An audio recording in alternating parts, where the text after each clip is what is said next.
વાતિ વાત સમિંધે વહ નિર્ધત્તે ધરણીરુદધી લંઘતે નૈવ વેલા સોયં શ્રીમાન નિખિલ જગતા અંતરાત્માવતીર્ણો ધર્મં રક્ષન દિશતુ કુશલમ સ્વામિનારાયણો નઃ. ભગવતે શ્રી સ્વામિનારાયણાય નમો નમઃ. શ્રી અક્ષર પુરુષોત્તમાભ્યામ નમો નમઃ.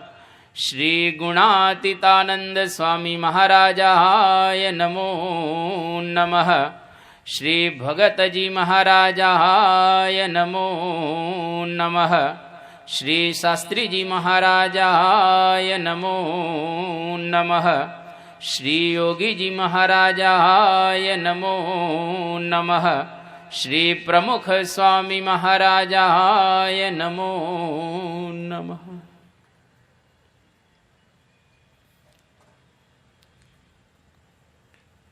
છેલ્લા ઘણા સમયથી આપણે પ્રશ્નોપનિષદને સાંભળી રહેલા છીએ. પ્રશ્નોપનિષદ એટલે આપણા જીવનની અંદર ડે ટુ ડે જે આપણને પ્રશ્નો ઉદ્ભવે એનું સમાધાન આ ઉપનિષદની અંદર બતાવવામાં આવેલું છે. માણસ જ્યારે આ લોકની અંદર આવે છે ત્યારે એક જિજ્ઞાસા વૃત્તિ લઈ અને જન્મતો હોય છે. એ જિજ્ઞાસા વૃત્તિ એના અવસાન સુધી એને રહે છે. માણસને જીવનની અંદર જુદા જુદા પ્રશ્નો હંમેશને માટે ઉત્પન્ન થતા હોય છે. કોઈ પણ માણસ આ દુનિયાની અંદર એવો જન્મતો નથી જેનો કોઈ પણ પ્રકારના પ્રશ્નો જ ન હોય. એક એક માણસ એક પ્રશ્નનો ખજાનો રહેલો છે. પરંતુ જ્યારે આ લોકમાંથી આપણે વિદાય લઈને જઈએ એ વખતે જો એકેય પ્રશ્ન બાકી ન રહે, બધા જ પ્રશ્નોનું સમાધાન આપણને પ્રાપ્ત થાય તો સમજવું કે સાચા અર્થની અંદર આપણે જીવન જીવેલા છીએ. સાચા અર્થમાં આપણે આ દુનિયાની અંદર આવ્યા એ સાર્થક ગણાય. શ્રીજી મહારાજના 500 પરમહંસોએ મહારાજને વચનામૃતમાં પ્રશ્નો જ પૂછ્યા છે કે હે મહારાજ, આ જીવની અખંડ વૃત્તિ ભગવાનની અંદર કયા પ્રકારે રહે? મહારાજ અમને વૈરાગ્યનું સ્વરૂપ બતાવો. અમારા જીવનની અંદર ઈર્ષા કેવી રીતે ટળે? અમને માન આવે છે, ક્રોધ આવે છે, આ બધા સ્વભાવો કેવી રીતે ટળે? તમે અમને એનું સમાધાન આપો. અને શ્રીજી મહારાજે જુદા જુદા સ્થાનકની અંદર પરમહંસોના પ્રશ્નોના ઉત્તર સુપેરે આપ્યા. મુક્તાનંદ સ્વામી, બ્રહ્માનંદ સ્વામી, પ્રેમાનંદ સ્વામી, નિત્યાનંદ સ્વામી, ગોપાળાનંદ સ્વામી કે શુકાનંદ સ્વામી જેવા વરિષ્ઠ સંતોએ વચનામૃતની અંદર આ બધા પ્રશ્નો પૂછ્યા. ઘણા બધા પ્રશ્નો વચનામૃતની અંદર આપણને એવા જણાશે કે જે પ્રશ્નો પરમહંસના જીવનની અંદર ઉપસ્થિત થતા જ ન હતા, પરંતુ આપણા જેવા મુમુક્ષુઓને માટે એમણે પૂછેલા છે કે ભવિષ્યની અંદર લોકો ભગવાનને પ્રાપ્ત કરવા માટે પ્રયત્ન કરે, એના જીવનની અંદર આવા પ્રશ્નો ઉપસ્થિત થાય તો આજે આપણે મહારાજને પૂછી લઈએ. અને ખરેખર મુક્તાનંદ સ્વામી જેવા સંત તો સબગુણ પૂરણ પરમ વિવેકી, ગુણ કો માન ન આવે. મહારાજથી 22 વર્ષે મોટા હતા અને બધી રીતે જીવનની અંદર એમણે સાધુતા પ્રાપ્ત કરેલી હતી.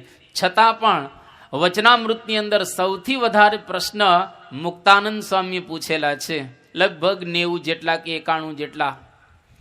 તો આ બધા પ્રશ્નો આપણને જ્યારે ઉપસ્થિત થાય, ઉદ્ભવે, એટલે સમજવું કે આપણે માર્ગ ઉપર બરાબર જઈ રહેલા છીએ. આપણો માર્ગ હવે ધીરે ધીરે કપાઈ રહેલો છે અને આ માર્ગ કાપવા માટે જ આપણે બધા અહીંયા આગળ ભેગા થઈએ છીએ, એકઠા થઈએ છીએ. તો અહીંયા આગળ આ ઋષિઓ બધા પીપલાદ નામના મુનિને મહર્ષિને પ્રશ્ન પૂછે છે. અને આજે ચોથો પ્રશ્ન આ પ્રશ્નોપનિષદમાંથી પૂછી રહેલા છે. ગર્ગગોત્રમાં ઉત્પન્ન થયેલા એવા સૌર્યાયણી નામના ઋષિ આ પ્રશ્ન પૂછે છે અને એનો પ્રારંભ કરતા પહેલા કહે છે કે અથ હ એનમ સૌર્યાયણી ગાર્ગ્ય પપ્રચ્છ ભગવન એતસ્મિન પુરુષે કાની સ્વપંતિ કાની અસ્મિન જાગૃતિ કતર એષ દેવ સ્વપ્નાન પશ્યતિ કસ્ય એતદ સુખમ ભવતિ કસ્મિન્નું સર્વે સંપ્રતિષ્ઠિતા ભવંતીતિ. આ એક જ મંત્રની અંદર એને જુદા જુદા 5 પ્રશ્નો પૂછ્યા. મંત્ર એક અંદર 5 પ્રશ્ન, એ પેટા પ્રશ્ન. ચોથો પ્રશ્ન મુખ્ય છે અને એની અંદર આ જુદા જુદા 5 પ્રશ્ન પૂછ્યા અને 5 પ્રશ્નોનું સમાધાન અહીંયા આગળ પીપલાદ નામના ઋષિ હવે કરશે. પણ સૌથી પહેલા કયા કયા 5 પ્રશ્ન પૂછ્યા? સૌથી પહેલો પ્રશ્ન પૂછ્યો કે શરીરમાં કોણ કોણ જાગે છે. બીજો પ્રશ્ન પૂછ્યો કે આ શરીરની અંદર કોણ કોણ સૂવે છે. ત્રીજો પ્રશ્ન એવો પૂછ્યો કે કયો દેવતા સ્વપ્નાઓને નિહાળે છે, જુએ છે.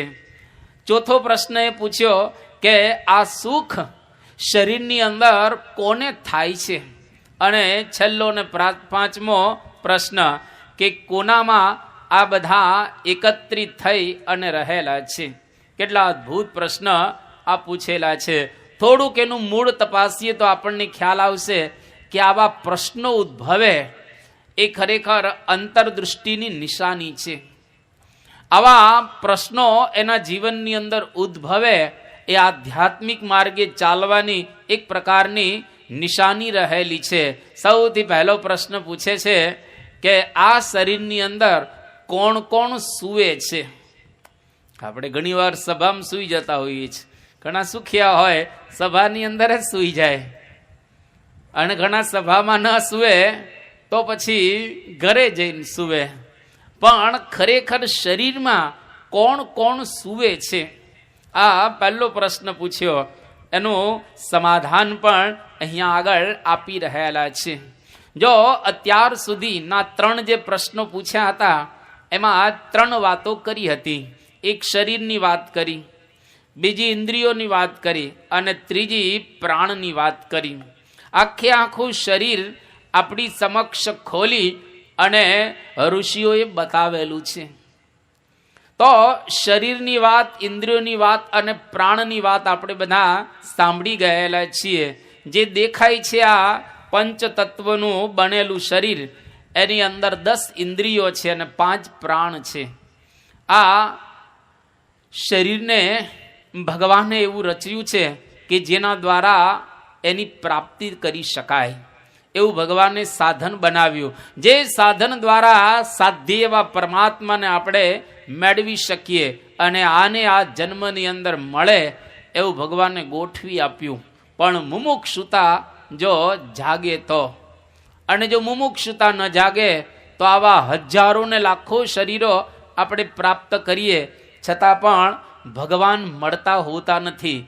એટલા માટે તો મોટા મોટા રાજાઓએ આ શરીરનો ઉપયોગ કરી નાખ્યો અને એ લોકો વિચારતા હતા કે આપણને રાજ સમૃદ્ધિ તો ભગવાનની દયાની કૃપાથી પ્રાપ્ત થયેલી છે અને જો રાજ ભોગવવા રહેશો, ખાશું પીશું, આનંદ કરશું તો એમને આ આપણી આવરદા ખલાસ થઈ જશે અને જે મેળવવાનું છે એ રહી જવાનું છે. એટલા માટે રાજાઓ બધા ઘરેથી નીકળી ગયા, ભગવાનની શોધ કરવા માટે નીકળ્યા.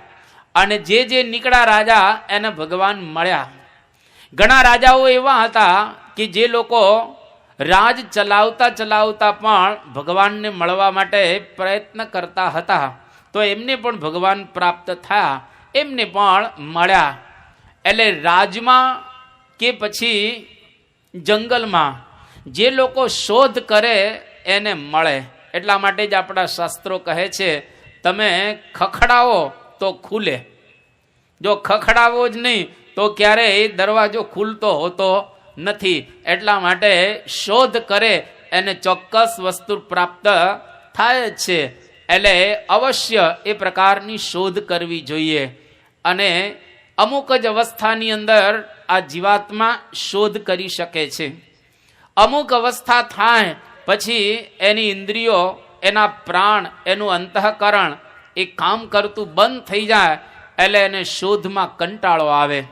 એટલા માટે અહીંયા આગળ જીવાત્મા પરમાત્માને પ્રાપ્ત કરે એની શોધમાં નીકળ્યા. 3 પ્રશ્નો આપણે સાંભળી ચૂક્યા છીએ. અને આ ચોથા પ્રશ્નમાં હવે જીવાત્મા પરમાત્માની પાસે પહોંચશે, એની શોધ કરશે. અને આંતર જગત એક રહેલું છે, જે આંતર જગતમાં આપણે પ્રવેશ કરીએ એટલે બહારનું ફિક્કું લાગે. મહર્ષિ અરવિંદ આપણે ત્યાં થઈ ગયા પોંડિચેરીમાં. જ્યારે ભારતની ચળવળ ચાલતી હતી એ વખતે મહર્ષિ અરવિંદ વડોદરામાં હતા. ગાયકવાડ સરકારને ત્યાં નોકરી કરતા હતા અને બહુ જ બુદ્ધિશાળી હતા. લગભગ 11 ભાષા જાણતા હતા. અંગ્રેજી ઉપર બહુ સારો એનો કમાન્ડ હતો. એવું સરસ ઇંગ્લિશ લખતા હતા કે આખા ભારતની અંદર લોકો વિચારતા થતા હતા કે આ કોની કલમ દ્વારા લેખો લખાઈ રહેલા છે. અને અંગ્રેજોએ જાણ્યું કે આ વ્યક્તિને આપણે પકડી લેવો જોઈએ, નહીતર આખા ભારતને જાગૃત કરી દેશે. આ એવા લેખો લખશે, એવા છાપાની અંદર જે બધું એ પોતે બહાર પાડશે, લખશે, એના દ્વારા આખું હિન્દુસ્તાન જાગશે અને આપણું રાજ જશે. એટલા માટે મહર્ષિ અરવિંદને પકડવા માટે એ લોકોએ પ્રયત્ન કર્યો. મહર્ષિ અરવિંદ છટકી ગયા અને છેક પોંડિચેરી જાય છે. અને પોંડિચેરી ત્યાં આગળ એક વખત રેલવે સ્ટેશને બેઠા હતા, ટ્રેનની રાહ જોતા હશે. અને એ વખતે એને જ્ઞાન થઈ ગયું. એને કહ્યું કે આ બધું જ શાના માટે, આ આપણે કરીએ છીએ શાના માટે કરીએ છીએ? પેટ પૂર્ણ કરવા માટે જ ને. જો ખાલી પેટ પૂર્ણ જ કરવાનું હોય તો આ જીવનનો મતલબ શું છે? અને પછી એ પાછા વળી ગયા. હિન્દુસ્તાનની ચળવળમાં એ જોડાતા નથી પછી. અને ત્યાર પછી મહર્ષિ અરવિંદ એક જ રૂમની અંદર 24 વર્ષ રહે છે. એ રૂમની બહાર જ નીકળ્યા નહીં આખી જિંદગી. અને ત્યાં ત્યાં ઉપર રહે, ખાઈ પીવે અને આત્માનો વિચાર કરે. જે લોકો કોઈ આવે એને બહુ સુંદર એક ઉપદેશ આપતા કે જુઓ, તમે તમારા ધંધા બધું કરો, પણ બહારના જગતની અંદર કશું જોવા જેવું નથી. જોવા જેવું તો આંતર જગત રહેલું છે. અને ખરેખર એ જોશો તો તમને બહારનું બધું ફિક્કું લાગશે, તમને ગમશે નહીં. જ્યાં સુધી બહારનું ગમે છે ત્યાં સુધી સમજવો કે આંતર જગતમાં તમે પ્રવેશ નથી કર્યો. અને પ્રદેશની અંદર જ્યારે આપણે પ્રવેશ કરીશું ત્યારે ભાષા આપણી બદલાઈ જશે. ત્યારે આપણને એકદમ દુનિયાની અંદર ક્યાંય રસ નહીં પડે. અને કરશું બધું જ, ખાશું પણ બરાબર, પીશું પણ બરાબર, કપડાં વ્યવસ્થિત પહેરીશું, સગાવાલાને મળીશું પણ બરાબર, પણ દુનિયાનો કોઈ આનંદ નહીં રહે. અને એવો એક આનંદ મળશે કે તમારું મુખ ક્યારેય કરમાશે નહીં, તમને ક્યારેય શોક નહીં થાય. અને હંમેશા એવા એક પરમ આનંદની અંદર આપણે રહેશું કે જ્યાંથી કોઈ દિવસ ઉદાસ થવાનો પ્રસંગ જ ઉપસ્થિત ન થાય. એટલે મહર્ષિ અરવિંદે આ પ્રમાણે વાત કરીને આપણે જોઈએ છીએ યોગીજી મહારાજના જીવનમાં કે આજે પ્રમુખ સ્વામી મહારાજના જીવનની અંદર કે મોટા મોટા સંતોજી બધા છે એના જીવનમાં આપણે જોઈએ છીએ એવા હરિભક્તો પણ રહેલા છે કે જે લોકોને ખરેખર બહારનો કોઈ આનંદ નથી, પરંતુ આંતર જગતનો એક આનંદ છે. અને એ સુખની અંદર હંમેશને માટે રાચી રહેલા છે. તો અહીંયા આગળ આપવાનું છે આત્મજ્ઞાન, પણ એની પૂર્વ ભૂમિકા બરાબર બાંધી અને હવે આત્મજ્ઞાનનો પ્રારંભ કરશે. જો ગુરુ છે આ ઉપનિષદની અંદર આવે છે કે ઇન્દ્ર અને વિરોચન, અસુરોનો રાજા વિરોચન અને સૂરનો રાજા ઇન્દ્ર, આ બે જણા ભારદ્વાજ ઋષિને ત્યાં આત્મજ્ઞાન મેળવવા માટે ગયા. અને ઋષિએ કહ્યો કે તમારે આત્મજ્ઞાન મેળવવું છે, પાણીમાં જુઓ. એટલે પાણીમાં બે જણાએ જોયું. હવે પાણીમાં જુએ એટલે પ્રતિબિંબ દેખાય, અને વિરોચનને પ્રતિબિંબ પોતાનું દેખાણું, સમજી ગયો કે બસ આ જ આત્મા, એમ કરી અને તો નીકળી ગયો. અને ઇન્દ્ર વિચાર કરે છે કે આ શરીર જે દેખાય છે આ તો ખલાસ થઈ જવાનું છે, આ તો જવાનું છે એક વખત. તો કોઈક આત્મા એવો હોય જે જતો નથી, એવી વાત તો ન સાંભળેલી હતી. એટલે 32 વર્ષ પછી પાછા ભરદ્વાજ ઋષિની પાસે આવ્યા કે મને આત્મજ્ઞાન આપો. અને તરત તેને આત્મજ્ઞાન આપી નથી દેતા, 3 વખત પાછો મોકલે છે. અને છેલ્લી વખત આવ્યો ત્યારે 105 વર્ષ પૂર્ણ થઈ ગયા હતા. શ્રદ્ધાથી 105 વર્ષ સુધી પ્રતીક્ષા કરી, ત્યારે ભારદ્વાજ ઋષિએ ઇન્દ્રને જ્ઞાન આપ્યું અને એને આત્માના સ્વરૂપને બરાબર રીતે ઓળખાવ્યું.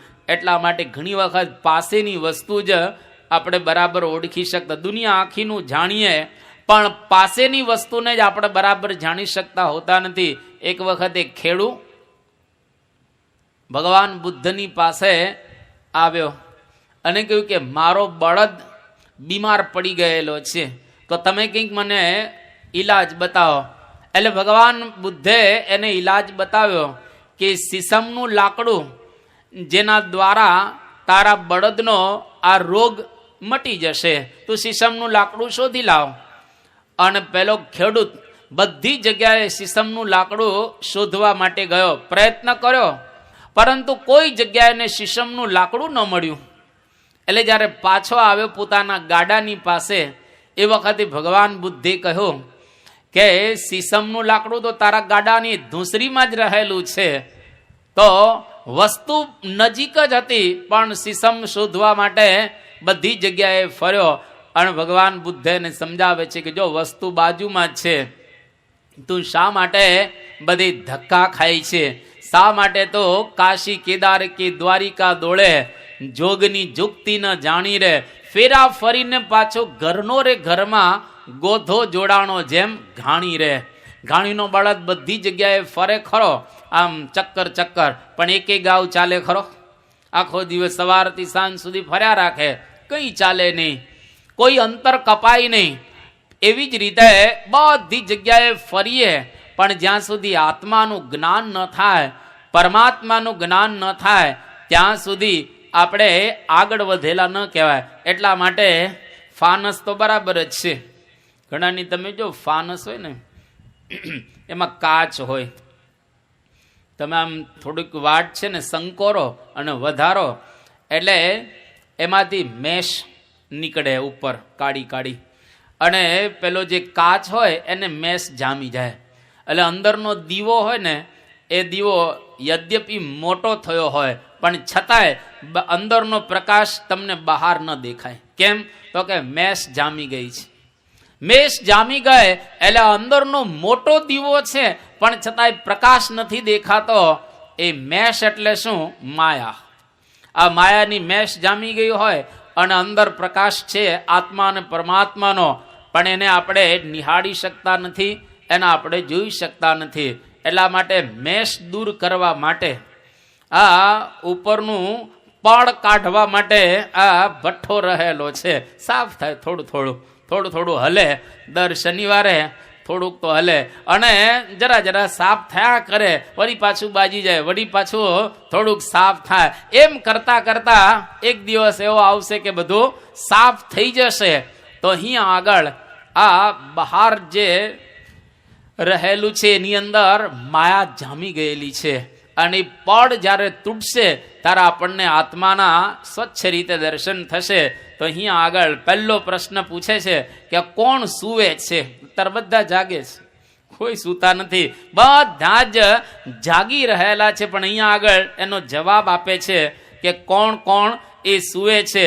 તસ્મૈ સ હોવાચ, અથા યથા ગાર્ગ્ય મરીચય અર્કસ્ય અસ્તમ ગચ્છતઃ સર્વા એતસ્મિન તેજો મંડળ એકી ભવંતી તાહ પુનઃ પુનઃ ઉદયતઃ પ્રચરન્ત્યેવં હવૈ તત્સર્વં પરે દેવે મનસી એકી ભવતિ તેન તર્હિ એષ પુરુષઃ ન શૃણોતિ ન પશ્યતિ ન જિઘ્રતિ ન રસયતિ ન સ્પૃશતિ નાભિવદતે નાદત્તે નાનંદતે દંડયતે ન વિસૃજતે નેનાયતે સ્વપીતિ ઇતિ આચક્ષતે. આનો જવાબ આપ્યો.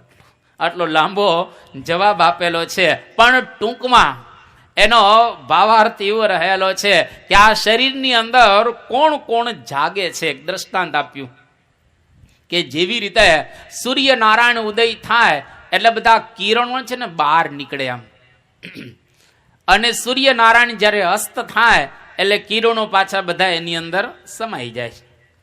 તો સૂર્યનારાયણનો જેમ ઉદય અને અસ્ત આપણે નિહાળીએ છીએ અને એના કિરણો પણ બહાર ફેલાય અને પાછા સંકોચાય છે, આવું થાય ત્યારે આપણે બધા જ એને વ્યવસ્થિત રીતે નિહાળતા હોય છે. એવી જ રીતે આપણી જે 10 ઇન્દ્રિયો રહેલી છે એ 10 ઇન્દ્રિયો મનની અંદર અસ્ત પામે.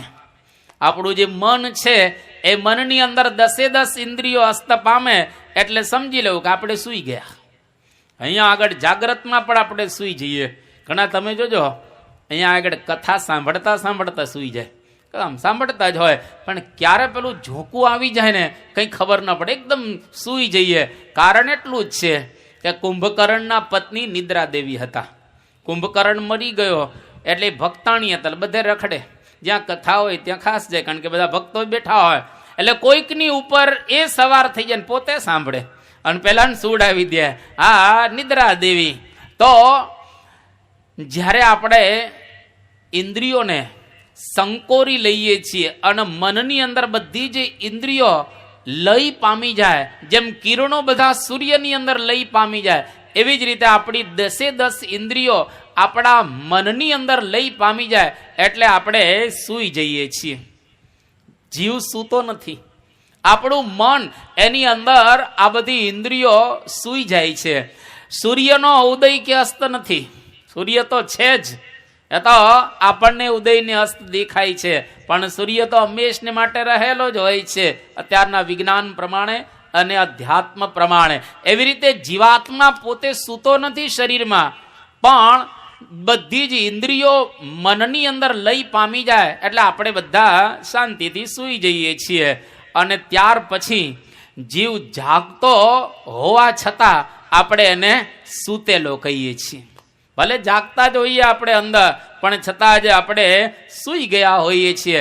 અને આધ્યાત્મિક માર્ગમાં એક બીજો પણ અર્થ બતાવવામાં આવ્યો છે કે જેની ઇન્દ્રિયો જાગે એનો જીવ સૂવે, જેનો જીવ જાગે એની ઇન્દ્રિયો સૂવે. બીજા અર્થમાં જેની ઇન્દ્રિયો સૂઈ જાય ખરેખર એ માણસ સાચા અર્થની અંદર જાગેલો ગણાય, અને જાગેલો હોય એની ઇન્દ્રિયો સૂઈ ગઈ હોય. કહેતા વિષયને માર્ગે એ ક્યારેય દોડે નહીં, એ શબ્દ સાંભળવા માટે લાલાયિત ન થાય, રૂપ જોવા માટે એની આંખો ખીંચાય નહીં, અરે રસ કહેતા કોઈ પણ પ્રકારના એને પદાર્થ ખાવામાં એવી રુચિ ન થાય, રસ કોઈ પણ પ્રકારના ગંધ જે જગતના હોય એને એમાં આનંદ ન આવે.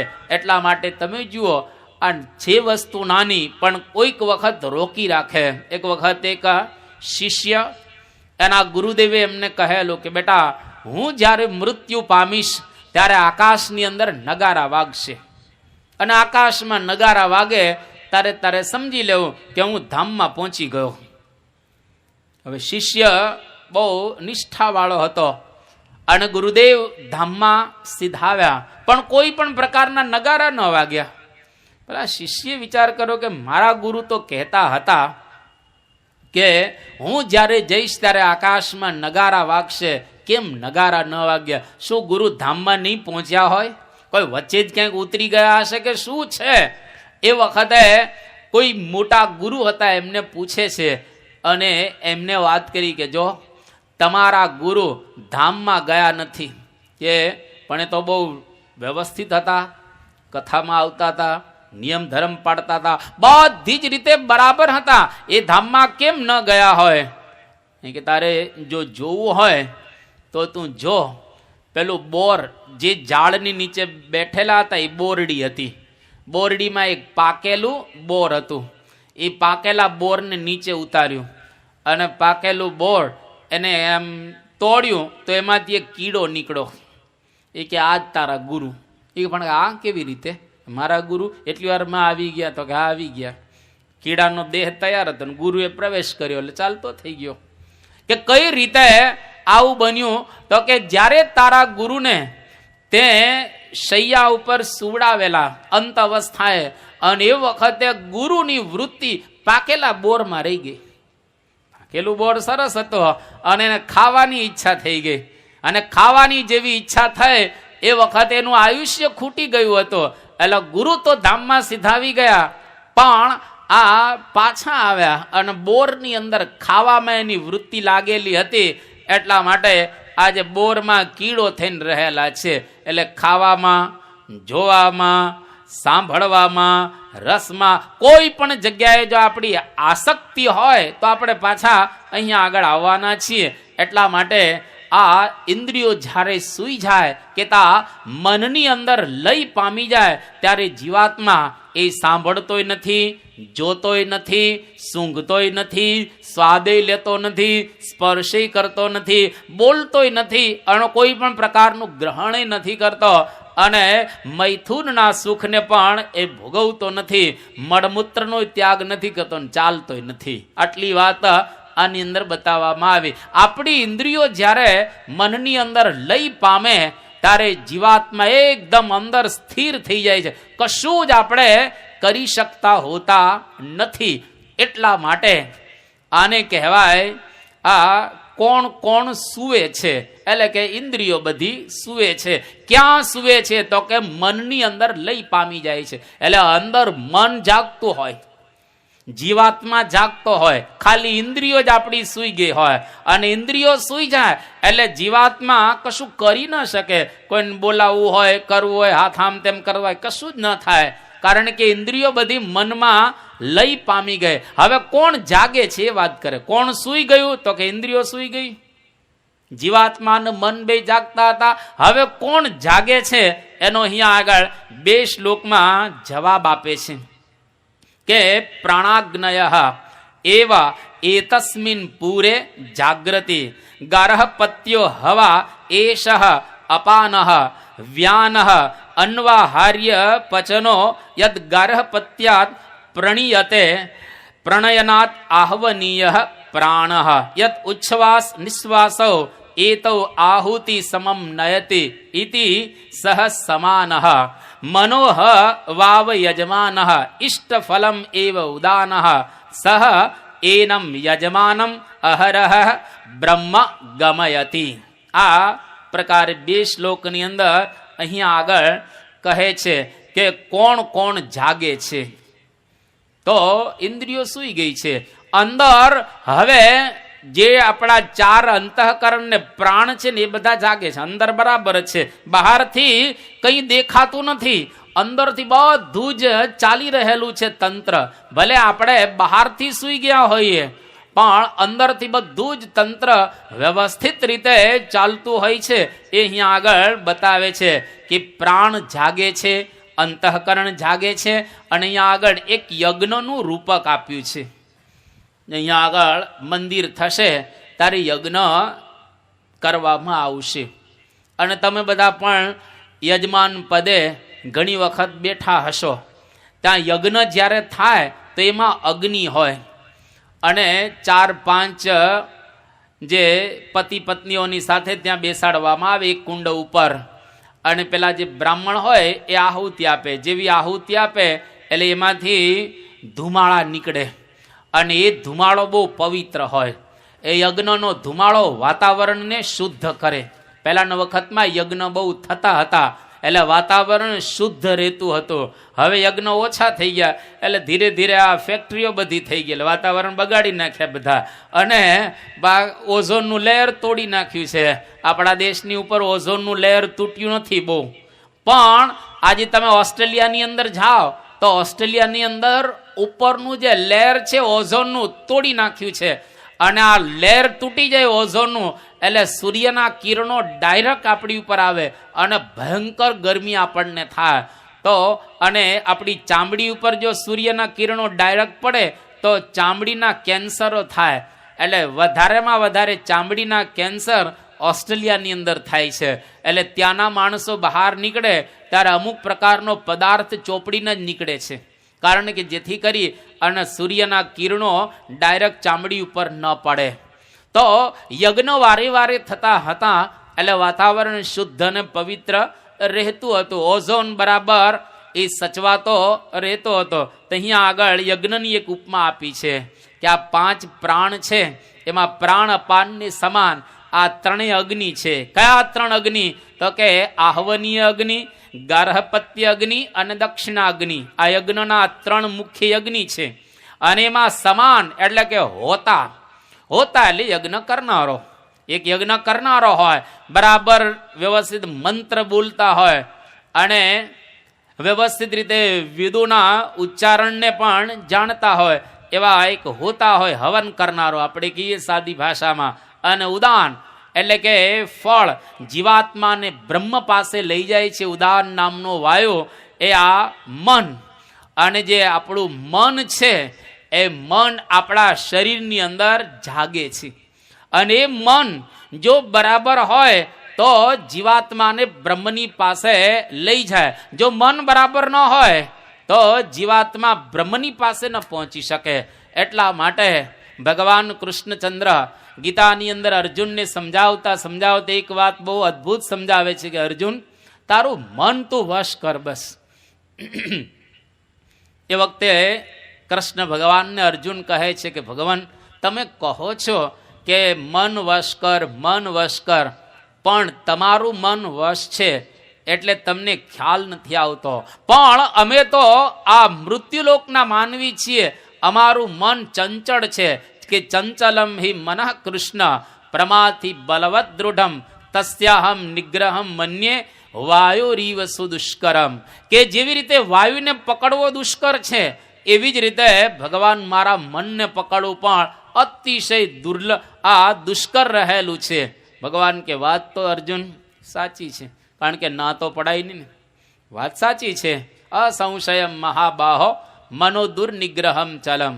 કે અર્જુન તારી વાત એકદમ સાચી છે, પણ અભ્યાસેન તું કૌંતેય વૈરાગ્યેણ ચ ગૃહ્યતે. જો તું અભ્યાસ કર, વૈરાગ્ય જીવનમાં કેળવ તો તારું મન પણ શાંત થાય એવું છે. મન આમ શાંત થાય એવું નથી. ધજાની પૂંછડી જેવું કહ્યું, ભૂત જેવું કહ્યો, નીલ વાંદરા જેવું કહ્યો. આ બધા મનને જુદા જુદા દ્રષ્ટાંતો દ્વારા, ઉપમા દ્વારા સમજાવેલું છે. આવું ચંચળ મન એ અંદર બરાબર જો સ્થિર થાય તો એ જીવાત્માને બ્રહ્મ સુધી પહોંચાડે છે. એટલા માટે આપણા સ્વામિનારાયણ સંપ્રદાયની અંદર એક કાળશ્રીના કાળા ભગત થઈ ગયા. હવે આ ભગત સવારમાં વહેલા ઉઠે 3 વાગે, અને વહેલા ઉઠી અને મનને સમજાવે કે હે મન, તે તો નખોદ વાળ્યું. સવારના પોરમાંથી લગભગ અડધો પોણો કલાક તો ગાળોનો વરસાદ જ વરસાવે કે આ મન તું આવું છે ને તેવું છે ને ફલાણું છે ને ઢીકડું છે, તારે લઈને મારે બધે જ ફરવું પડે છે. જો તું વશ થઈ ગયું હોત તો મારે બધી જગ્યાએ ફરવું ન પડત. એ પ્રમાણે મનને ઉદ્દેશી અને આ ભગત છે સવારના પોરમાં કાર્યક્રમ ચલાવે, કલાક અડધો પોણો કલાક, અને પછી નાવા ધોવા જાય અને પછી પૂજા કરે. તો જો સવારમાં મન આપણું શાંત હોય, એકદમ જેવા ઉઠીએ ને શાંત વાતાવરણ, કારણ કે ઇન્દ્રિયો હલતી બંધ થઈ ગઈ ને અંદર સમાઈ ગઈ હોય મનમાં, એટલે મન એકદમ શાંત થઈ ગયો. પછી જેવી ઇન્દ્રિયો બહાર આપણે પ્રવૃત્ત થાય એટલે મને અશાંત થઈ જાય. એટલા માટે સવારના પોરમાં પૂજા એટલે જ કીધી છે. જો આપણું શાંત મન હોય તો એ વખતે જો આપણે પૂજા કરી લીધેલી હોય તો એના દ્વારા આપણે ભગવાનને બરાબર રીતે પ્રાપ્ત કરી શકીએ. તો અહીંયા આગળ આ કોણ જાગે છે? તો મન જાગે છે. આ બીજો પ્રશ્નનો જવાબ આપે છે. હવે ત્રીજા પ્રશ્નો, કયો દેવતા સ્વપ્નોને જુએ છે? આપણને સ્વપ્ન અવસ્થા આવે છે, એનું હમણાં આપણે નિરૂપણ કરીશું. સ્વપ્ન અવસ્થા શું છે? જો અંદર ખોલે છે એટલે આવતીકાલ સવાર બધા તપાસજો. અહીંયા આગળ કહે છે કે અત્રેશ દેવ સ્વપ્ને મહિમાનમ અનુભવતી યદ દૃષ્ટમ દૃષ્ટમ અનુપશ્યતિ શ્રુતમ શ્રુતમ એવ અર્થમ અનુશૃણોતિ દેશ દિગંતેશ્ચ પ્રત્યનુભૂતમ પુનઃ પુનઃ પ્રત્યનુભવતી દૃષ્ટમ ચ અદૃષ્ટં ચ શ્રુતં ચ અશ્રુતં ચ અનુભૂતં ચ અનનુભૂતં ચ સચ્ચ અસચ્ચ સર્વં પશ્યતિ સર્વઃ પશ્યતિ. તો આ ત્રીજા પ્રશ્નનો જવાબ અહીંયા આગળ આપે છે કે એક સ્વપ્ન અવસ્થા છે, દરેકને સ્વપ્ન આવે. હવે કોઈક એવું કહેતા હોય છે, પણ એવો માણસ મળવો દુર્લભ છે કે જેનો કોઈ દિવસ સ્વપ્ન જ ના આવ્યા હોય. આ એક અવસ્થા છે. અત્યારે જાગીએ છીએ, ઘરે જઈને સૂઈ જશું તો સ્વપ્ન આવશે, કોકને કોકને ન પણ આવે. અને ત્રીજી એક અવસ્થા છે સુષુપ્તિ અવસ્થા. આ ત્રણ અવસ્થામાંથી જીવાત્મા પોતે પસાર થઈ રહેલો છે. તો સ્વપ્ન માટે બહુ સુંદર એક ગાલિબ નામનો એક શાયર થઈ ગયો, એમને બહુ સુંદર એક શેર લખેલો છે સ્વપ્ન અવસ્થા માટે. ગાલિબે કહ્યું કે થા ખ્વાબ મેં ખ્યાલ કો તુજસે મોર મલા જબ આંખ ખુલ ગઈ ન જીયા થા ન સૂદ થા. સ્વપ્ન આને કહેવાય કે હું જ્યારે સૂતો હતો અને જાગ્યો ત્યારે ન જીયા થા ન સૂદ થા, કોઈ લાભે ન થયો અને કોઈ નુકસાની ન ગયું. સ્વપ્ન આવે એમાં કોઈ લાભે ન થાય, કોઈ નુકસાની ન જાય. અને ઘણી વખત સ્વપ્નની અંદર આપણે રાજા બની ગયા હોઈએ, મોટા શેઠિયા બની ગયા હોઈએ, અરે કરોડો ને લાખો રૂપિયા કમાયેલા પણ આપણે હોઈએ, પણ જ્યારે ઉઠીએ ત્યારે ખબર પડે કે લાભે નથી, નુકસાની નથી, કંઈ નથી. જેવા છીએ એવા ને એવા છીએ. આપણે પથારીમાં પડ્યા હોય 10 બાય 10ની રૂમમાં, સિંગલ બેડમાં, એવું ને એવું હોય, એમાં કાંઈ ફેર પડે નહીં. ન જીયા થા ન સુદ થા, લાભ કે નુકસાન કશું જ એ જાય નહીં. એનો મતલબ આને સ્વપ્ન અવસ્થા કહેવાય.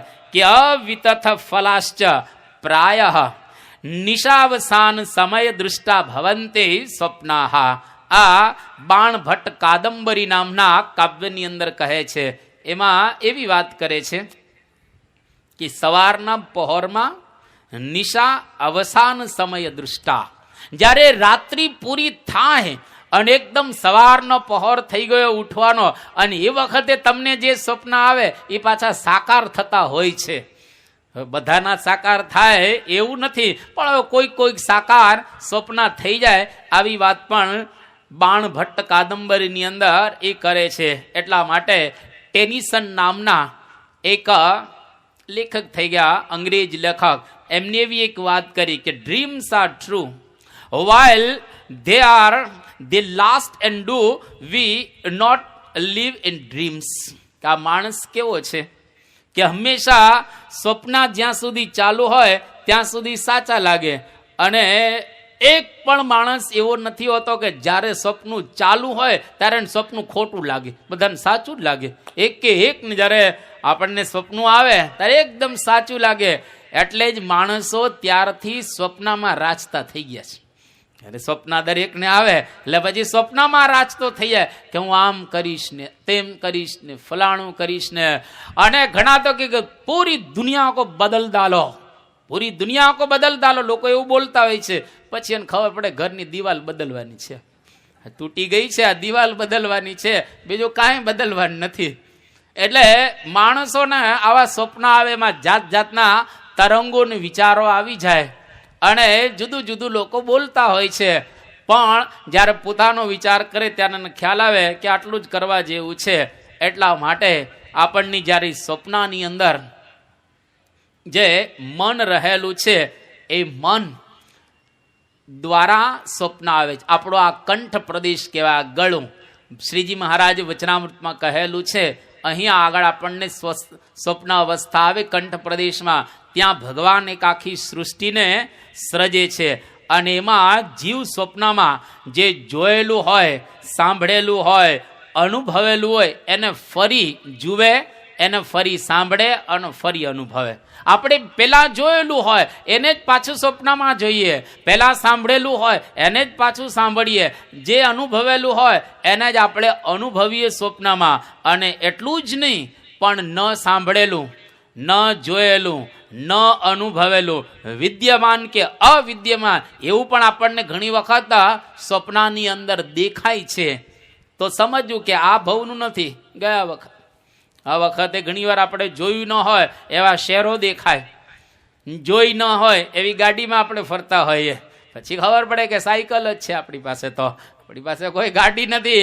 પણ હવે પહેલાં ભવમાં જોયું હોય BMW કે રોલ્સ જેવી કે ફેરારી જેવી, અને આ વખતે ભલે ને આપણે સાયકલ હોય પણ સ્વપ્નમાં આપણે આવી ગાડીઓમાં ફરતા ઘણી વખત હોઈએ છીએ. એટલે સ્વપ્નાવસ્થા એટલે ઇન્દ્રિયોની મન પર પડેલી છાપો. ફરીથી કે આપણી જે 10 ઇન્દ્રિયો છે એની છાપ મન પર પડે છે, અને બધું રેકોર્ડિંગ થાય છે, બધું જ રેકોર્ડિંગ. આપણે જોઈએ એની છાપ મન પર પડે, આમ સાંભળીએ એની છાપ પણ મન પર પડે, વિચારીએ એની છાપ પણ મન ઉપર પડે. જેટલું બહારથી દેખાય છે એ બધાની છાપો આપણા મન ઉપર પડે છે, અને મન ઉપર જે છાપો પડે એ જ આપણને સ્વપ્નની અંદર દેખાય છે. એ દેખાય. એક વખત ભાઈ મહાભારત વાંચતો હતો, અને મહાભારતની અંદર યુદ્ધ આવે, પાંડવો અને કૌરવ યુદ્ધ કરતા હતા, અને એમાં ભીમની ગદાનો જેને વિચાર આવ્યા રાખે, આખો દી ભીમની ગદાનો જ 100 મણની ભીમની ગદા હતી એની, અને એને સપનું આવ્યું તો એમાં ભીમ ગદા લઈને પાછળ દોડતો હતો. આની પેલો એકદમ આમ જાગી ગયો, તાર ખબર પડી ગયો આપણે તો અહીંયા આગળ છીએ, મહાભારતના યુદ્ધના મેદાનમાં નથી આપણે. એટલે જો એ જેવું એને વિચાર્યું, કલ્પના કરી, અને રાત્રે એના દર્શન થયા. એટલે ઘણી વખત આપણે દુનિયામાં જે જોતા હોઈએ એ રાત્રે આપણને દેખાય પાછું, કારણ કે બધું જ મન ઉપર રેકોર્ડિંગ થાય, એ ભૂસાય જ નહીં. બહુ અગત્યનું છે. એ હાર્ડ ડિસ્ક, એટલી મોટી હાર્ડ ડિસ્ક છે એની વાત ન પૂછો, મોટું સર્વર છે. આખી જિંદગીમાં જેટલું કંઈ જોઈએ એટલું નહીં, પણ અનંત જન્મોથી આપણે જે જોતા આવ્યા છીએ, ખાતા પીતા આવ્યા છીએ, બહારનું અનુભવેલું છે, એ બધાની છાપ આપણા મન ઉપર પડેલી છે. અને એ પડેલી છાપો રાત્રે સૂઈ જાય એટલે દેખાય. ભગવાન દેખાડે. એને કેમ ભગવાન દેખાડે છે? આપણને પ્રશ્ન થાય. ભગવાન એટલા માટે દેખાડે છે કે જાગ્રત અવસ્થાની અંદર આ જીવ બધા જ કર્મ ભોગવી શકવા નથી. તો અવસ્થા જાગ્રત તો અમુક સમય સુધી હોય ને, 6-8 કલાક તો આપણે સૂવું જ પડે, તો બધા જ કર્મો ખલાસ થવાના નથી. એટલે ભગવાન સ્વપ્ન અવસ્થા દ્વારા પણ આપણને બધું બતાવે અને આ પ્રમાણે સર્જતા હોય છે. ત્યાં પણ એક પ્રકારની સૃષ્ટિ, એટલે ભગવાન 2 સૃષ્ટિ સર્જી અને આ જીવના કર્મ બધા એ ખપાડતા હોય છે. તો અહીંયા આગળ આપણે રેકોર્ડિંગ જ વ્યવસ્થિત કરવું. જાગીએ ને ત્યારે રેકોર્ડિંગ બરાબર કરવું. જેવું રેકોર્ડિંગ કરો એવું સંભળાય. જો રેકોર્ડિંગમાં બરકત ન હોય તો ઘણી વખત તમે ચાલુ કેસેટમાં ચી એવો અવાજ આવે, એક પ્રકારનો અવાજ આવતો હોય, આમ વાગતું જ હોય, કીર્તન જ વાગતા હોય, પણ એમાં પાછો અવાજ એક આવતો હોય બીજો. ખબર પડે કે આને બરાબર પિન નહોતી નાખવાની હોય ને, પિન એ બરાબર નહોતી નાખી, એટલે રેકોર્ડિંગ સરખું ન થયો. એટલે જાગ્રતમાં બરાબર રેકોર્ડિંગ કરો, જગતનું રેકોર્ડિંગ ન કરું ને રાત્રે વાગે. એટલે જાગ્રત અવસ્થા હોય તો સાંભળવામાં ભગવાનને સંતના કીર્તનો સાંભળવા, કથા સાંભળવી, એટલે રેકોર્ડિંગ સારું થયું ગણાય. જ્યારે આપણે જોવાનું હોય તો મંદિરે ભગવાનના દર્શન કરવા, સંતોના દર્શન કરવા, જેથી કરી અને એની છાપ મન ઉપર સારી પડે, સ્વપ્ન એના સારા આવે.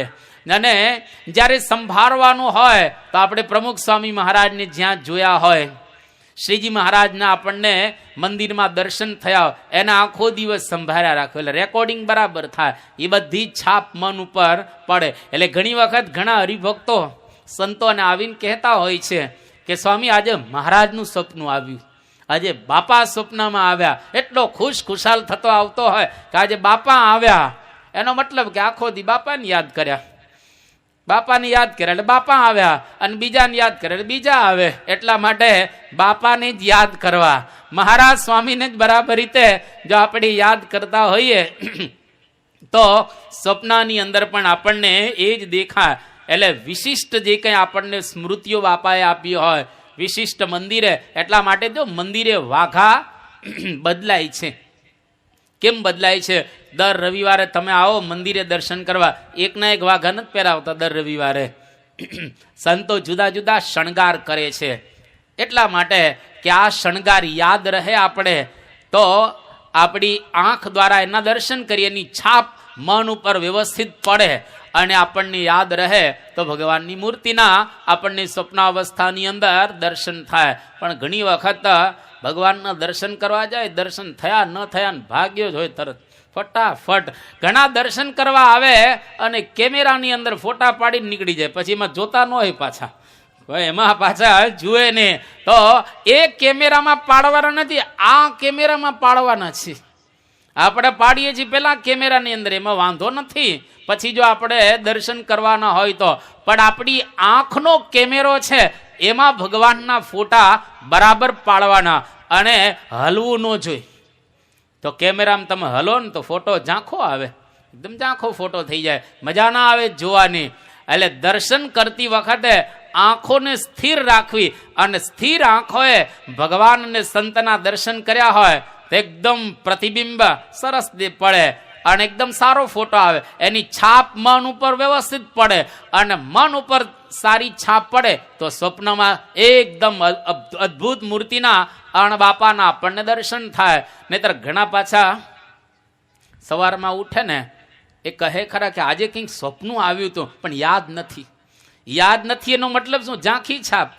યાદ નથી, એ ઝાંખી છાપ હતી એટલે આપણને એ યાદ રહેલી નથી. એટલે બરાબર રીતે જાગ્રત અવસ્થાની અંદર એ ફોટા પાડવા. આ ત્રીજા પ્રશ્નનો જવાબ આપે છે. હવે ચોથો પ્રશ્ન એની અંદર કહે છે કે આ સુખ કોને મળે છે? સુખની અનુભૂતિ કોને થાય છે? અને સુખ માટે જ પ્રવૃત્તિ હોય છે. આખી દુનિયાની પ્રવૃત્તિનું મૂળ તમે તપાસો, સુખ જ. એ સિવાય પ્રવૃત્તિનું કોઈ મૂળ જ રહેલું નથી. લોકો દેશ વિદેશની અંદર ફરવા માટે જાય, શા માટે? સુખ મળે. બંગલા, ગાડીઓ, રાચ રચેલો, કપડાં, અને આ બધું જે ઊભું કરેલું છે સુખ માટે જ ઊભું કર્યું છે. તો એ સુખ કોને થાય છે? તો અહીંયા આગળ એનો જવાબ આપે છે કે સ યદા તેજસા અભિભૂત ભવતી અત્ર એષ દેવ સ્વપ્નાન ન પશ્યતિ અથ તદા એતસ્મિન શરીરે એતદ સુખમ ભવતી. કે જ્યારે મન જ્યારે તેજથી, એટલે કે ઉદાન નામનું જે વાયુ છે એ વાયુથી અભિભૂત થાય ત્યારે સ્વપ્ન દેખાતા નથી. હવે ત્રીજી અવસ્થાનો પ્રારંભ કરે છે. જાગીએ, એમાં જે ફોટા પાડી મન ઉપર છાપ પડે. હવે મન ઉપર પણ એક ઉદાન નામનો વાયુ છે, એ મનને દાબી દે, અભિભૂત કરી દે. અને મન જેનું અભિભૂત થઈ જાય ત્યારે જીવાત્મા ત્રીજી અવસ્થાને પ્રાપ્ત કરે છે. એ ત્રીજી અવસ્થા એટલે સુષુપ્તિ અવસ્થા. અને આ સુષુપ્તિ અવસ્થાની અંદર ઇન્દ્રિયો અને મન બે વિરામ પામી જાય. ન ઇન્દ્રિયો કશું જ કરે, ન મન, બુદ્ધિ, ચિત્ત અને અહંકાર, ચારે ચાર કશું જ કરતા નથી. એકલો જીવાત્મા એ પોતે શાંત બની જાય. અને શાંત જ્યારે જીવાત્મા બની જાય એ વખતે જેને આપણે ગાઢ નિદ્રા કહીએ છીએ. એટલે સવારમાં તમે ઉઠો ને, બે જ ફરિયાદ હોય છે તમારી. ઉઠો, આપણે દરેકની આમ કહીએ. કઈ બે ફરિયાદ આપણી? તો કે આજે સુવાનો આનંદ આવ્યો, સુવાની મજા આવી. કારણ કે આજે છે ને આમ જામ્યું નહીં, આમ ઊંઘ જ આવી ગઈ હોય પણ આજે આ જામ્યું નહીં. ઘણી વખત ઘસઘસાટ ઊંઘી જતા હોય છે, એટલા જોરદાર નસકોરા બોલે કે ન પૂછો હાલ. એકદમ ઘસઘસાટ આપણે સૂઈ જઈએ, કોઈ સ્વપ્નું નહીં, કશું જ નહીં. જ્યારે સવારે ઉઠીએ ત્યારે આપણે લાગે બસ ઊંઘ પૂરી થઈ ગઈ, આનંદ આવી ગયો. આ જે ભાષા આપણી નીકળે ને એને કહેવાય સુષુપ્તિ અવસ્થા, જેમાં ઇન્દ્રિયો અને મન બે શાંત થઈ જાય. એકલો જીવાત્મા આ રહે અને એ જીવાત્મા જ્યારે પોતે રહે છે એવા સંજોગોની અંદર એને સુષુપ્તિ અવસ્થા એ પ્રાપ્ત થાય છે. અને સુષુપ્તિ અવસ્થાની અંદર જીવાત્માને એકદમ પરમ સુખ થાય છે અને એને કહેવાય આ બ્રહ્મનો લેશ. બ્રહ્મનો લેશ એટલે કે એની ખાલી ગંધ, ઝેણ. જેમ આપણે બ્રહ્મનું સુખ અનુભવીએ એમ સુષુપ્તિ અવસ્થાની અંદર જીવાત્મા જાય ત્યારે કોઈક વખતે એને આનંદ થઈ જાય. જેમ શાંત થઈએ ને એમ વધારે આપણને સુખની અનુભૂતિ થાય. અને એક સમય એવો આવે કે સુષુપ્તિ અવસ્થા ટળી જાય અને જેની સુષુપ્તિ ટળી એને ડાયરેક્ટ ભગવાનની સાથે સંબંધ થઈ ગયો. પછી હંમેશા આનંદ આનંદ ને આનંદ જ રહ્યા કરે. એને ક્યારેય દુઃખની આ અનુભૂતિ ન થાય. અને ક્યારેય દુઃખની અનુભૂતિ ન થાય એને સમજો કે માણસ બ્રહ્મના સુખનો એ પોતે અનુભવ કરી રહેલો છે. એટલા માટે અહીંયા આગળ કોને સુખ થાય છે તો તે કે સુષુપ્તિ અવસ્થાની અંદર જીવાત્મા જ્યારે જાય ત્યારે જીવને સુખ થાય છે. ત્યાર પછી આગળના પ્રશ્નનો અને આ છેલ્લા પ્રશ્નોનો ઉત્તર આપે છે કે કોનામાં એ બધા એકત્રિત થઈને રહે છે, ક્યાં બધા ભેગા થાય છે. મન, ઇન્દ્રિય, પ્રાણ આ બધા તત્વો, ભૂત વગેરે ક્યાં ભેગા થાય છે અને કોની અંદર આ બધા સ્થિર રહે છે. તો અહીંયા આગળ એનો જવાબ આપતા બહુ સુંદર હવે નિરૂપણ કરે છે. છેલ્લા આ પ્રશ્નનો જવાબ આપતા પહેલા કે સ યદા સૌમ્ય વयांसि વાસો વૃક્ષમ સંપ્રતિષ્ઠન્તે એવમ હવે તત્સર્વમ પરે આત્મનિ સંપ્રતિષ્ઠતે. કે જેવી રીતે પંખીઓ બધા વૃક્ષની અંદર વાસ કરે, પંખીઓ વૃક્ષમાં બેઠેલા હોય અને એને એકદમ આનંદ આવે, એવી જ રીતે આ બધું જ પરે આત્મની, પરે એટલે શ્રેષ્ઠ, આત્મની એટલે પરમાત્મા, પરમાત્માની અંદર આ બધું જ સ્થિર રહેલું છે, એની અંદર સંપ્રતિષ્ઠિત રહેલું છે. પણ કે બધું એટલે શું? તો એનો અહીંયા આગળ એ જવાબ આપે છે કે આટલું આટલું પરમાત્મામાં સ્થિર રહ્યું છે. કેટલું રહેલું છે, લાંબુ આખું લિસ્ટ છે, પરંતુ આજે એ લિસ્ટને આપણે વાંચવું જ રહ્યું, કારણ કે ઉપનિષદની પારાયણ સાંભળીએ છીએ તો આટલું બ્રહ્મની અંદર સ્થિર છે. બીજા શબ્દોમાં જો આવું કેવું હોય તો બ્રહ્મ સર્વત્ર છે. બ્રહ્મ એટલે પરબ્રહ્મ, સ્વામિનારાયણ ભગવાન સર્વત્ર રહેલા છે. એક એક ઘટમાં એનો વાસ છે. કોઈ ઘટ, છોકરાઓ પેલા નાના નાના કણથી રમે છે, એ નાના નાના કણમાં સ્વામિનારાયણ ભગવાન છે. આપણે જે પાથરણાની અંદર બેઠેલા છીએ, પાથરણામાં સ્વામિનારાયણ ભગવાન છે. તમે જે કપડાં પહેર્યા છે એ કપડાની અંદર સ્વામિનારાયણ ભગવાન રહેલા છે. એક એક ઘટની અંદર સ્વામિનારાયણ ભગવાન પોતે રાચી રહેલા છે. એટલે દુનિયામાં કોઈ એવું ઘટ નથી કે જ્યાં આગળ સ્વામિનારાયણ ભગવાન ન હોય. બધી જગ્યાએ આ ભગવાનનો દિવ્ય વાસ છે. તો કેટલી કેટલી જગ્યા એવી છે કે જે ભગવાનની અંદર રહેલી છે.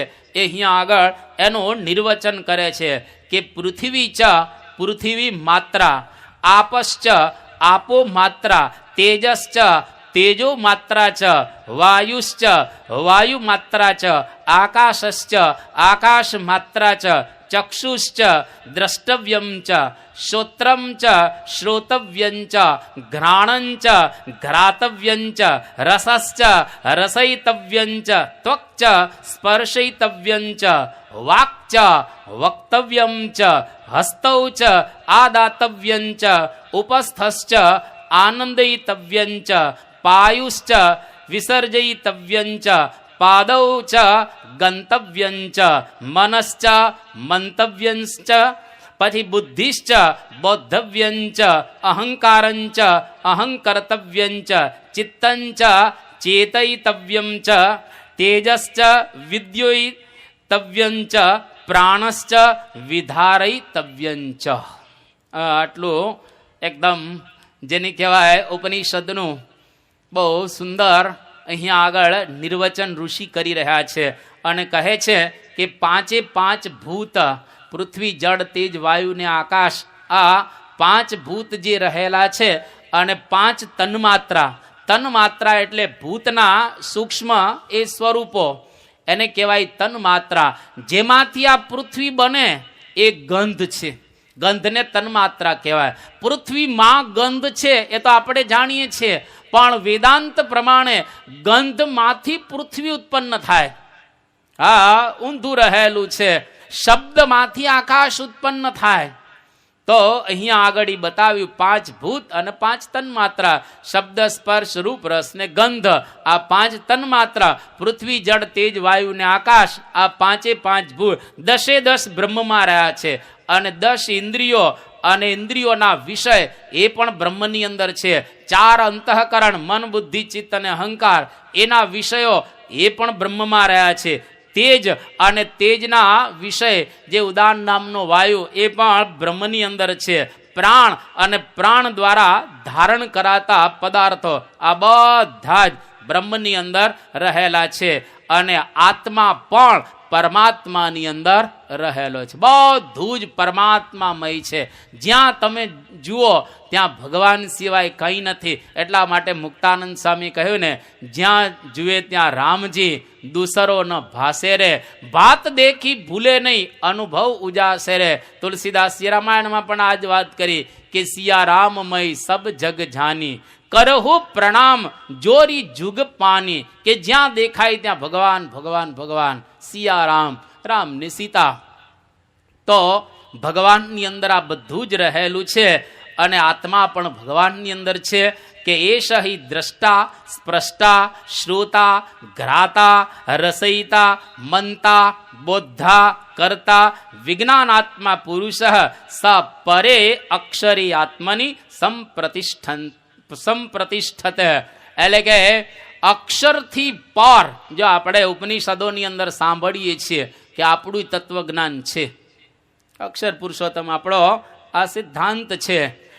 અક્ષરરૂપ થઈ અને પુરુષોત્તમ નારાયણને પ્રાપ્ત કરવા આ આપણા સંપ્રદાયનો સિદ્ધાંત રહેલો છે. તો અક્ષર અને પુરુષોત્તમની વાતો એકેય ઉપનિષદમાં નથી એવું નહીં. બધા જ ઉપનિષદમાં અક્ષર અને પુરુષોત્તમની વાતો છે જ.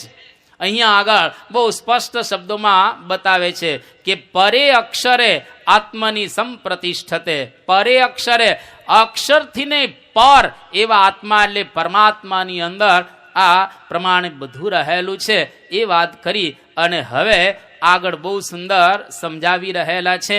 જ્ઞાનનું ફળ કહે છે. અત્યાર સુધી આપણે આ પ્રશ્ન સાંભળ્યો, એનું ફળ શું? તો કે પરમ એવ અક્ષરમ પ્રતિપદ્યતે સ હ યહ વૈ તદ અછાયમ અશરીરમ અલોહિતમ શુભ્રમ અક્ષરમ વેદયતે યસ્તુ સૌમ્ય સ સર્વજ્ઞ સર્વો ભવતી તદેશ શ્લોક. બહુ સુંદર અહીંયા આગળ કે યહ વૈ એત છાયમ અશરીરમ, આવું જે અક્ષર છે એને જાણે. સહ અક્ષરમ પરમ પ્રતિપદ્યતે, જો અક્ષરને આપણે જાણીએ ને ઓળખીએ તો અક્ષરથી પર પુરુષોત્તમ નારાયણ એને પ્રાપ્ત કરી શકીએ. કેટલું સાદું છે. તરત જ આપણને આપણું તત્વજ્ઞાન અહીંયા સીધું બેસી જાય એવો આ શ્લોક રહેલો છે કે જો અક્ષરને ઓળખીએ તો આપણે પુરુષોત્તમ નારાયણને પ્રાપ્ત કરી શકીએ. આ જે અક્ષર કોણ છે? તો પ્રમુખ સ્વામી મહારાજ. આદ્ય અક્ષર ગુણાદિતાનંદ સ્વામી, એની પરંપરામાં જે પ્રમુખ સ્વામી મહારાજ છે. એટલે ગુણાદિતાનંદ સ્વામી, ભગતજી મહારાજ, શાસ્ત્રીજી મહારાજ, યોગી બાપાના આજે પ્રમુખ સ્વામી મહારાજ. અક્ષર એક છે, બે નથી. તો આ દેખાય છે ને 5, એનું શું સમજવો? તો કે 5 એક જ અક્ષર બ્રહ્મના સ્વરૂપ છે. 5 એક જ અક્ષર બ્રહ્મના, એક સાથે અક્ષર ઘણા બધા રૂપ ધારણ કરી શકે. આ 5 ની 500 કરે. અક્ષરમાં તો એવી તાકાત રહેલી છે. અનંત કોટી બ્રહ્માંડમાં જ્યાં જ્યાં પુરુષોત્તમ નારાયણ એટલે કે સ્વામિનારાયણ ભગવાન હોય ત્યાં ત્યાં ગુણાદિતાનંદ સ્વામી પણ અવતાર ધારણ કરીને પધારે. એટલે આ 5 અક્ષરના સ્વરૂપો છે. અને ખરેખર અક્ષરના સ્વરૂપો એની અનુભૂતિ આજે આપણને થઈ રહેલી છે. અને ઘણી વખત પ્રમુખ સ્વામી મહારાજ પોતાના મુખે કરીને આ બોલ્યા પણ છે. એક વખત અમેરિકાની અંદર પ્રમુખ સ્વામી મહારાજ વિરાજમાન હતા એક છીતુભાઈની મોટેલમાં, અને બપોરનો સમય હતો. ઇન્દ્રસિંહ નામના એક ભાવિક સ્વામી બાપાના દર્શન કરવા માટે આવ્યા અને સ્વામીના દર્શન કર્યા, બહુ રાજી થઈ ગયા. એ વખતે બપોરે સભા ચાલતી હતી. એટલે પ્રમુખ સ્વામી મહારાજ ને આ ઇન્દ્રસિંહ કહે છે કે બાપા, હમણાં હું દેશમાં હતો, ગોંડલ જઈ આવ્યો અને ત્યાં અક્ષરદેરીના દર્શન કર્યા, બહુ આનંદ આવ્યો. ત્યારે પ્રમુખ સ્વામી મહારાજ બોલ્યા કે જે અક્ષરદેરીના તું દર્શન કરીને આવ્યો એ જ અક્ષર આજે તારી સામે બેઠેલું છે. આ એ જ અક્ષર છે. અહીંયા આગળ આપણા કામરેજ ચોકડી છે ત્યાં આગળ. હવે ત્યાં આગળ થોડા વર્ષો પહેલા પ્રમુખ સ્વામી મહારાજની ગાડીમાં પેટ્રોલ ખલાસ થઈ ગયેલું. એટલે ચાલકને કીધું, જે ચલાવતા ડ્રાઈવર, કે આપણે લઈ લો પેટ્રોલ પંપ. અને સામે જ પેટ્રોલ પંપ હતો. ત્યાં આગળ લઈ લીધું. એટલે ગાડીને લઈ લીધી અને પછી પેટ્રોલ ભરાવ્યું ગાડીમાં અને હવે નીકળવાની તૈયારી. એ વખતે હરિભક્તા સ્વામી બાપાને જોઈ ગયા, કહો હા તો પ્રમુખ સ્વામી. એટલે દોડતા દોડતા પોતાના દીકરાને લઈને આવ્યા. નાનો દીકરો હતો એને લઈને આવ્યા, 2 મહિનાનો. એ કે બાપાના આશીર્વાદ મળી જાય અને કંઠી બાંધી દે. નામ તો પાડેલું જ હતું એનું. એટલે બાપા આમ નીકળવાની તૈયારી હતી અને ત્યાં પેલો આવી ગયો.